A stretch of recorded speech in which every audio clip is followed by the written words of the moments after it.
जी शुक्राना गुरुजी, लख लख शुक्राना, अनंतम अनंतम शुक्राना गुरुजी का। और अभी तो हमारा संगत जी श्री सुखमनी साहिब जी के पाठ चल रहे हैं घर में। हम लाइव चलाते हैं 3 से 5। सॉरी गुरुजी, आज थोड़ा सा लेट हो गया क्योंकि नेटवर्क की प्रॉब्लम थी। और बाई चांस ही हमने सुबह कर लेना था अगर हमारी सेवा होती है, पर आंटी ने बोला कि हम श्री सुखमनी साहिब जी का पाठ करेंगे आज। तो हमने कहा ये तो बहुत अच्छा हो गया कि चलो पाठ भी हो जाएगा और गुरुजी का जो भी सत्संग भी वेलकम भी हो जाएगा। तो गुरुजी ने ही तो हमें इन सारी चीजों से, इफ एंड बट से दूर किया है संगत जी, कि सब एक है, सब निरंकार की एक ही ज्योत है। मेरे मन में तो गुरुजी ना बहुत टाइम से ना ये भाव डालते हैं। और शुरू में तो ना कुछ सिख लोग जो थे ना, वो बातें कर रहे हैं, जो सिख परिवार थे ना, वो थोड़ा शुरू में जब मैं गुरुजी के साथ जुड़ती थी और मैं गुरबानी को और सर ढकने को महत्व देती थी तो बड़े खुश होते थे। लेकिन गुरुजी की संगत थोड़ा मेरे नेगेटिव हो जाते थे कि गुरुजी ने तो नहीं कहा सर ढक के बैठो, गुरुजी ने तो ऐसे नहीं कहा। तो गुरुजी तो उन्होंने तो कभी ये कहा ही नहीं कि आप सर मत ढको, और ये भी नहीं कहा कि सर ढको। उनके ऊपर हम क्यों डाल देते हैं कि उन्होंने नहीं कहा सर ढको। तो जब आप गुरबानी सुनते हो, नेचुरल बात है कि हमारा अदब होता है। हम गुरु को अपने शब्द को, अपनी गुरबानी को हम एक अदब देते हैं, एक मान सम्मान देते हैं, तो हम सर ढक लेते हैं। वो अपने आप, जैसे कोई बड़े आते हैं हमारे घर में, कोई महापुरुष आते हैं, कोई संत महात्मा आते हैं, तब भी तो हम उनका सर ढक के स्वागत करते हैं ना। आप माता रानी के मंदिर में जाते हो, गुरुद्वारे में जाते हो, वृंदावन जाते हो, अपने आप ही हमारा सर ढक जाता है। उससे उसका एक बहुत बड़ा फल, मतलब इसका एक मीनिंग है। सर ढकने का एक बहुत बड़ा मीनिंग है जो कि बहुत कम लोगों को पता है कि सर क्यों ढका जाता है। आपको पता है कि हमारे जो है ना, जिस धरती पे हम बैठते हैं, एक तो वहां से हमारी बहुत पॉजिटिव एनर्जी निकलती है, वो एनर्जी हमें मिलती है। और हमारी जो एनर्जी, हमारी, ध्यान से सुनिएगा इस बात को, आपको शायद काम आए और आगे भी आप किसी को शेयर कर पाओ। जब वो एनर्जी हमारी बॉडी के अंदर आती है तो वो सीधे दिमाग में से निकल जाती है बाहर। क्योंकि ये क्या है, ये जो तन है हमारा, ये जो शरीर है, ये काम क्रोध लोभ मोह अहंकार से ही बना हुआ, इन 5 तत्वों से ही बना है। क्योंकि हम इस मानव जीवन में जब हम आए हैं, तो जब पैदा होते हैं ना, तब हमारे अंदर ये सब चीजें नहीं होती है एक बच्चे के अंदर। पर जैसे जैसे वो बड़ा होता है तो ये सारी चीजें हमारे अंदर आ जाती हैं, ना चाहते हुए भी। कोई बोले नहीं मैं तो अहंकार नहीं करता, कोई बोले मुझे तो किस चीज का मोह नहीं है, ऐसा हो ही नहीं सकता। इतने बड़े बड़े संत महात्मा महापुरुषों को भी मोह है। किसका मोह है उनको? नाम का मोह है। मेरा नाम हो, मेरा फेम हो, मुझे सब लोग जाने, मेरी वाणी को सब लोग सुने, तो वो मोह है। चाहे उन्हें कपड़े लत्ते का मोह नहीं है, खाने का मोह नहीं है, पर मोह तो है ना। और हमें अपने बाल बच्चों का, परिवार का मोह है। तो कहीं ना कहीं अहंकार भी आ जाता है। तो वो चीजें जो है ना, वो एकदम हमारी बॉडी जो है ना, वो पॉजिटिव एनर्जी को ले ही नहीं पाती है। क्योंकि हमारा जो शरीर है, हमारा जो मन है, हम इतना वीक है, हम लोग अंदर से हम बहुत वीक है। हम जितने मर्जी स्ट्रांग दिखाएं, पर हमारी बॉडी बहुत वीक है अंदर से। क्योंकि इसके अंदर ये 5 विकार जो हैं, हमेशा हमारे मरते दम तक ये रहते ही हैं। और जब कहते हैं ना इंसान मर रहा होता है, तो भी उसको अपने परिवार का मोह सताता है। हाय मेरे परिवार का क्या होगा, मैं मर जाऊंगा। वो एंड तक मोह नहीं छोड़ता। तो जब ये शरीर इतना कमजोर है, मानसिक रूप से, शारीरिक रूप से इतना कमजोर है, वीक है, तो वो नेचुरल, वो पॉजिटिव एनर्जी को ग्रहण ही नहीं कर पाता। तो जैसे ही हम अपना सर ढक लेते हैं, एक तो इसका ये मीनिंग हो गया कि आपकी जो पॉजिटिव एनर्जी है वो आपकी बॉडी के अंदर ही रहती है। और कोई बोले कि नहीं इससे क्या होता है, ये कोई बात है, ये तो बेकार की बात है। और दूसरी बात ये है कि सर ढकने का एक और भी कारण है जो मुझे सिखाया गुरुजी ने। क्योंकि मेरे घर गुरु ग्रंथ साहब जी हैं शुरू से। हम भी बहुत बहुत बहुत भटके और बहुत पापी हैं। कहते हैं ना, रिंकू वीर जी का एक शब्द है, जितने मर्जी आप पुण्य कर दो, जितने मर्जी अच्छे काम कर लो, पर आपने अपने पाप ही आगे जाके गिनवाने हैं। कि क्योंकि हम रोज ही कुछ ना कुछ गलत, पाप, निंदा, चुगली, अहंकार हम करते हैं। तो हमारे अंदर वो जो पाप है ना, वो बढ़ते चले जाते हैं। तो हमारा जो है ऑरा जो है, वो रोजाना वीक होता है। तो हमें हमेशा अपने परमात्मा के आगे ये कहना है कि मैं पापी हूं, मैं पापी हूं, और मेरे पे आप तरस खाओ, मेरे पे आप तरस खाओ। तरस पिया मेरा मत तो ही सतगुर सज्जन मिलिया। अगर आप मेरे पे तरस खाओगे तभी तो मुझे सदगुरु मिलेंगे, ऐसे तो मुझे नहीं मिल सकते। तो हमने अपने पाप बख्शवाने हैं उनसे। अब जब हम गुरु ग्रंथ साहिब जी की मैं बात कर रही थी कि जब हम कुछ भी गलत काम करते हैं, किसी का बुरा करते हैं, किसी की निंदा चुगली करते हैं, कुछ भी हम गलत कुछ सोचते भी हैं, तो जब हम गुरु ग्रंथ साहिब जी का प्रकाश करते हैं, हम उसके अंदर वो लगाते हैं, आंटी हम उसके अंदर वो लगाते हैं, पहले पलके लगाते हैं, फिर उसके ऊपर एक वाइट रुमाल लगाते हैं, फिर गुरु नानक देव जी का चोला साहब लगाते हैं। तो वो क्या क्यों लगाते हैं हम, आपको पता है? हम गुरबानी को ढक रहे हैं। गुरबानी को क्या जरूरत है ढकने की, वो तो बैठे ही है वाहे गुरु जी अपनी गुरबानी को खुद ही संभाल लेंगे। पर जैसे जैसे हम उस बानी को ढकते हैं ना, गुरु जी हमारे पर्दे ढकते हैं। ये बहुत बड़ी बात है, सब लोग नहीं समझ पाते हैं। गुरबानी गुरु ग्रंथ साहिब जी को जैसे ही हम ढकते हैं, हमने कोई गलत काम किया है, वो हमारी लाज के पर्दे ढकते हैं। तो जब हम अपना सर ढक के बानी को सुनते हैं, तो हमने कुछ भी गलत किया हो, पाप किया हो, कुछ भी हमने अपने जीवन में किया हो, चोरी करी हो, किसी का दिल दुखाया हो, डाकू बने हो, जी कितने डाकू तर गए, तो उन्होंने हमारी लाज को बचाया, हमेशा हमारे पर्दे ढके हैं। इसलिए सर को ढकना बहुत जरूरी है। और बहुत सारे सत्संग हैं, अब जैसे जैसे टाइम होता है हम वैसे सुनाते हैं, क्योंकि आज भी काफी अभी लंबा टाइम हो गया है।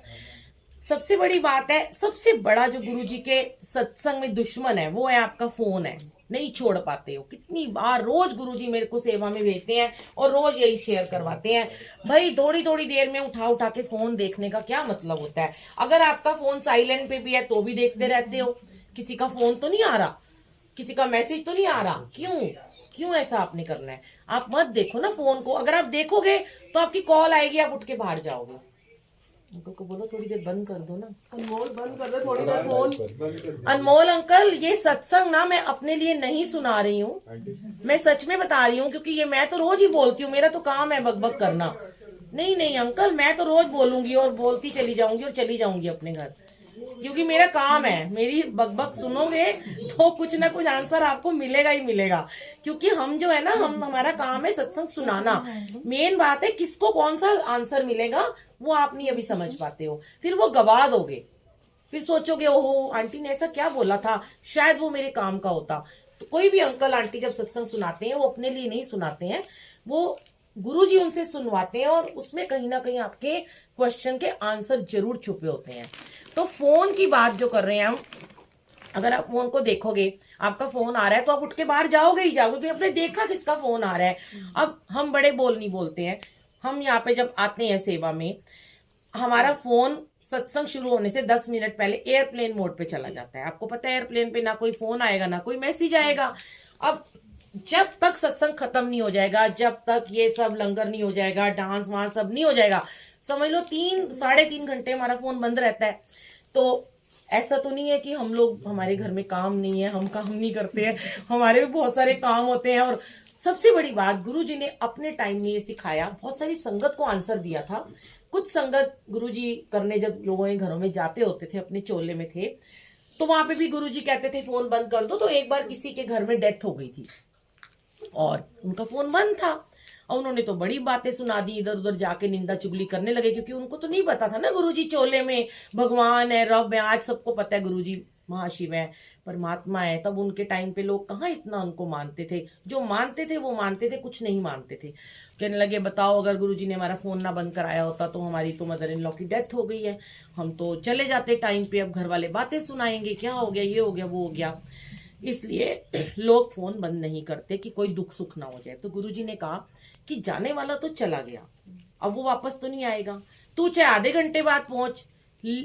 ये सोचो कि अगर तुम्हारा फोन ऑन होता, वो छोटी सी बात है पर बड़ी समझने वाली बात है, अगर तुम्हारा फोन ऑन होता और तुम्हें पता लग जाता कि किसी की डेथ हो गई है, आप सत्संग छोड़ के चले जाओ, आगे जाके आपको सड़क पे किसी का एक्सीडेंट हुआ, वहां 2 घंटे आपको ट्रैफिक मिल गया, आप तो नहीं पहुंच पाए, क्या गवाया? ये भी गवाया, वो भी गवा दिया।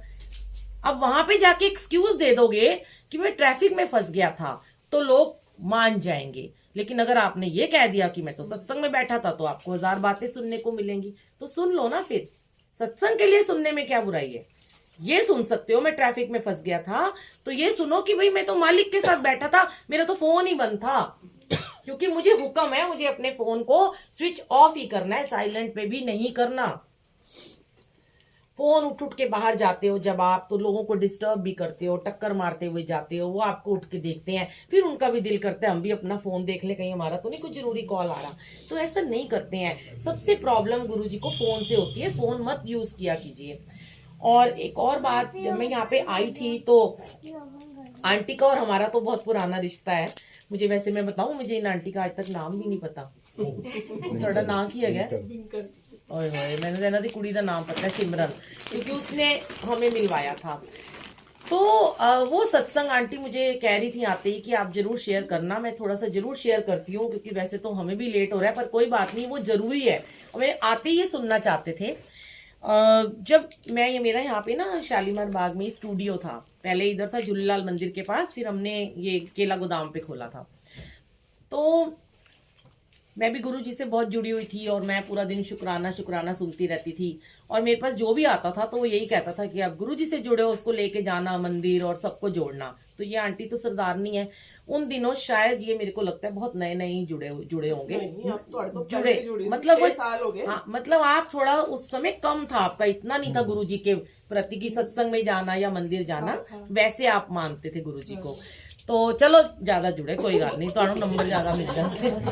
ਅਸੀਂ ਤੇ नर्सरी क्लास के बच्चे हैं। मैं वो भी अभी आपके सामने शेयर करने लगी। मुझे यहाँ बैठे बैठे गुरुजी ने ये थॉट दिया था नर्सरी क्लास वाला, कि आप ये देखो, पहले मैं वो शेयर कर देती हूँ कि जब आप ना स्कूल जाते हैं, हमारे बच्चे जाते हैं ना, तो क्या स्कूल में फोन अलाउड होता है? 12th तक भी आपके बच्चे को स्कूल में फोन अलाउड नहीं होता।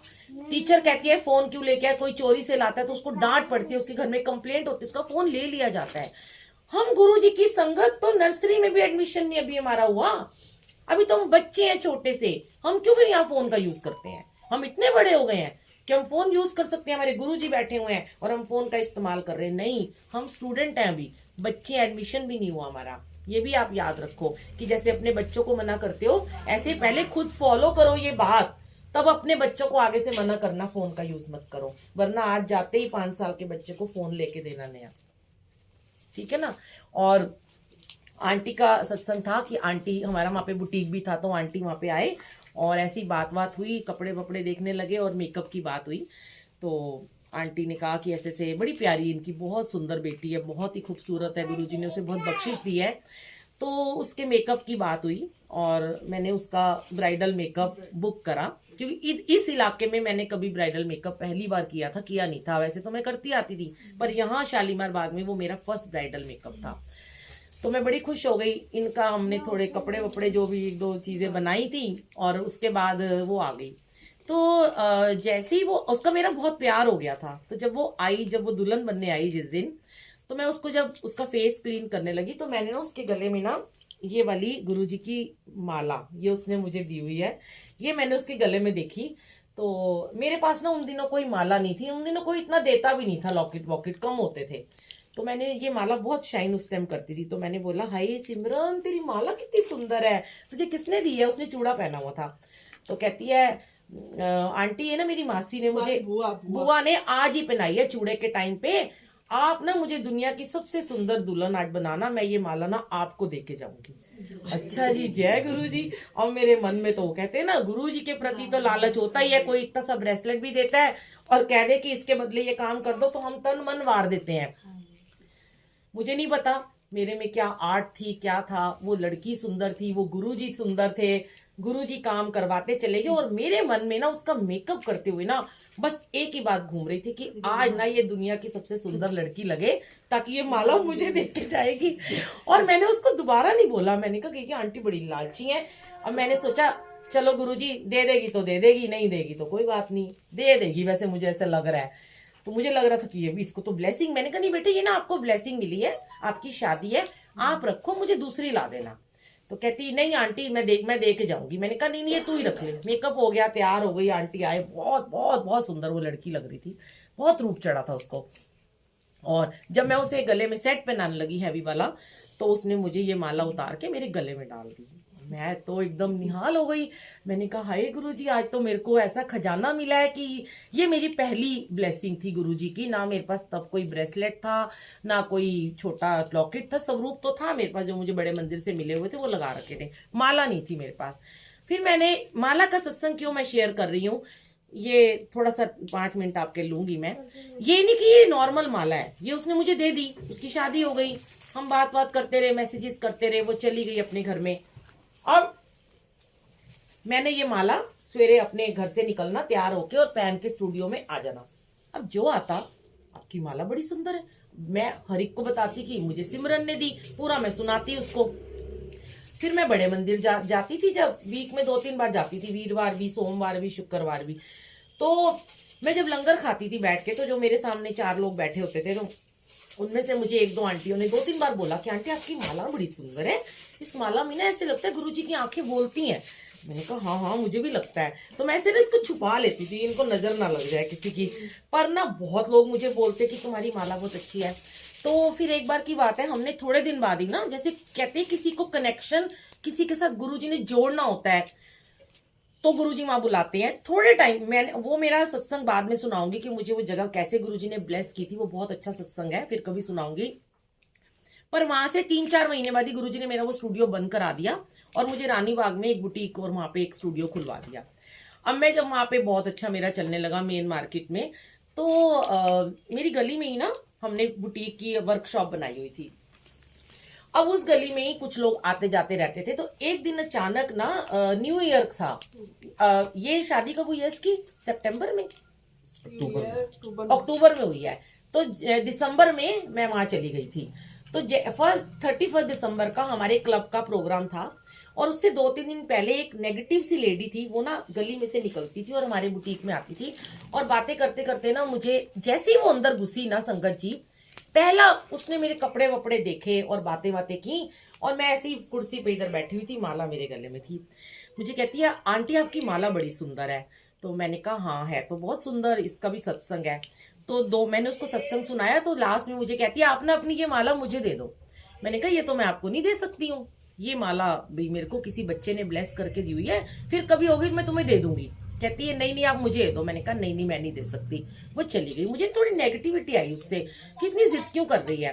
फिर नेक्स्ट डे वो आ गई, कहती है आपके यहाँ ना मुझे एक काउंटर चाहिए, मैं यहाँ पे ज्वेलरी रखना चाहती हूँ, आपका जितना भी रेंट है ना आधा रेंट मैं दे दूंगी, आपका रेंट कम हो जाएगा। मुझे उसने लालच दिया कि भाई यहाँ पे मैं ज्वेलरी का सेक्शन लगाती हूँ, आपका भी रेंट आधा हो जाएगा, मेरा भी काम चल जाएगा, मेरे बहुत सारे क्लाइंट हैं। तो उसने कहा, मैंने कहा अच्छा ठीक है। तो वो पेपर भी लेके आ गई कि आप पेपर भी साइन कर दो। तो मैंने कहा मैं अपने हस्बैंड से बात करूंगी पहले। कहती है पर मेरी एक शर्त है। मैंने कहा क्या। कहती है आपको ना उसके बदले ना मुझे ये माला देनी पड़ेगी। मैंने कहा भाई ये नहीं हो सकता, ये तो पॉसिबल नहीं है, तू जा यहाँ से, अपनी ज्वेलरी वूलरी मुझे नहीं चाहिए तेरा कुछ भी, माला तुझे नहीं मैं दूंगी। तो मेरे साथ जो मेरी मैनेजर थी, एक लड़की थी अन्नू, मैंने बोला उसके जाने के बाद, अन्नू ये ना बड़ी नेगेटिव बंदी है, ये मेरी माला ही लूटने आई है लगता है, इसको पता नहीं इसमें क्या लग रहा है। मुझे कहती है आपकी इस माला में ना गुरुजी हैं, ये मुझे चाहिए। मैंने बोला भाई देखो आप जाओ यहाँ से, प्लीज आप जाओ, मुझे आपके साथ कोई पार्टनरशिप नहीं करनी। गुस्सा हो गई, कहती है आप तो बड़ी बदतमीजी से बोल रहे हो। मैंने कहा आप जाइए ना, आप बाहर निकलिए, मुझे आपसे नहीं करना कुछ भी काम वाम। फिर वो जाते जाते मुझे कहती है तुम्हें देख लूंगी। मैंने कहा अच्छा। फिर वो चली गई, मैं बड़ी टेंशन में हो गई। मैंने अपनी लड़की से कहा तू जरा फेसबुक पे चेक कर। तो पता किया कि वो बड़ी कुछ नेगेटिव सी औरत थी वो। मैंने कहा अब इसको अंदर मत घुसने दियो। फिर अगले दिन ना वो फिर सुबह आ गई 12 बजे। उस दिन ना मुझे जाना था, मेरे क्लब की पार्टी थी VNV में, हमारा दोपहर में मतलब एक डीजे की पार्टी थी, और मैं अपना घर से तैयार व्यार होके मैं कुछ भी पहन लेती थी, बढ़िया बढ़िया गाउन साड़ी, शादी में जाऊं मैं ये जरूर पहनती थी, और मैं इयररिंग वगैरह गोल्ड के पहन लेती थी। तो मैंने ये माला अपनी बॉटल ग्रीन गाउन पे पहनी हुई थी, और मैं अंदर आके बैठी। मैंने उस लड़की से कहा चल ऐसे ऐसे ना अभी मैं जा रही हूँ तो तू देख लियो। इतने में वो लेडी फिर आ गई। फिर मैंने कहा आप ना यहाँ से बाहर जाओ, मेरे को आपसे बात ही नहीं करनी है। वो मुझे ऐसे घूरती रही और चली गई। संगत जी उसके बाद क्या हुआ, जैसे ही मेरी गाड़ी बिल्कुल बाहर ही खड़ी होती थी तो मैं गाड़ी में बैठी और उसको लड़की को बाय करके मैं रानी बाग के गोल चक्कर तक पहुंची। तो मैंने देखा कि मेरी माला है और मेरा पेंडेंट नहीं है इसके अंदर। अब मेरे तो पूरे रोंगटे खड़े हो गए। मैंने कहा हाय, ये तो मेरा पेंडेंट ले गई बंदी, किस इसने हिप्नोटाइज कर दिया होगा, गुरुजी को ले गई है। अब मैं क्या करूंगी, मैं वो बहुत रोने लगी। मैं जाम में फंस गई। मैंने उस लड़की को फोन किया, अनु तू चेक कर मेरा पेंडेंट वहां तो नहीं गिरा। उसने सारा चेक किया, नहीं मिला। मैं वापस आई, मेरे फोन आ रहे हैं, आप जल्दी आओ, हम प्रोग्राम नहीं शुरू कर पा रहे। मैंने कहा नहीं आ सकती, मेरा पेंडेंट गिर गया है। मैं वापस गई, आधा घंटा लगा के अपने बुटीक में।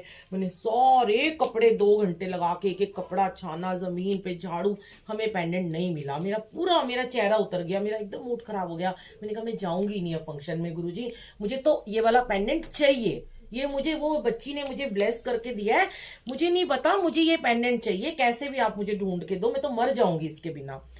फिर ना वो लड़की कहने लगी मैम आप चले जाओ, सब आपको फोन कर रहे हैं, सबके फोन आ रहे थे। मैंने कहा चल मन मार के ना मैं थोड़ी देर चली जाऊं, बहुत लेट हो चुका है। संगत जी, मैं जैसे ही गाड़ी में बैठने लगी, जहां गाड़ी में खड़ी करती हूँ वो मेन रोड है, आपको पता है राम हैंडलूम वाली, कितनी लोग आते जाते हैं। और मैं जैसे ही गाड़ी में बैठने लगी, गाड़ी के नीचे ये पेंडेंट गिरा हुआ था और मैंने जल्दी से इसको उठाया और कहा हाय मेरे गुरुजी मुझे मिल गए। उसके बाद मेरे को इतना मैं रोई, मैंने कहा हे गुरुजी अब तो मैं आपको कहीं, फिर मैं इस पेंडेंट को रख लिया। मैंने कहा नू मुझे मिल गए गुरुजी, देख किसी ने उठाया भी नहीं वहां से वो पेंडेंट, उसकी नजर इतनी गंदी थी उस बंदी की। फिर उसके बाद मैंने इसको रख लिया। फिर मैं इसको लेके ना ज्वेलर के पास गई और ज्वेलर कहे कि ये तो टूट गया है, ये लग ही नहीं सकता, आप इसके लिए माला दूसरी ले लो। हमने 2-3 माला भी खरीदी पर ये बार बार गिर जाता था। फिर मुझे गुरुजी ने एक दिन ड्रीम में आके बोला कि नहीं ये ना इसी माला में ही जाएगा ये पेंडेंट, चाहे तो इसको जैसे मर्जी धागे से बांध ले, पर इसको तो कभी किसी और माला में मत लगाना। देखो संगत जी आज भी ये आज कितने सालों से ये धागे से ही बंधा हुआ है और ये कभी नहीं गिरा उसके बाद। जय गुरु जी। और आज भी मैं सिमरन बच्ची का शुक्राना करती हूँ कि मुझे इस सच में पता नहीं कौन होता है, कौन हमारे जीवन में आता है। ये पेंडेंट जब मेरे गले में आया तो गुरुजी ने मुझे इतनी चढ़दी कला में बख्शा, मैं बता नहीं सकती।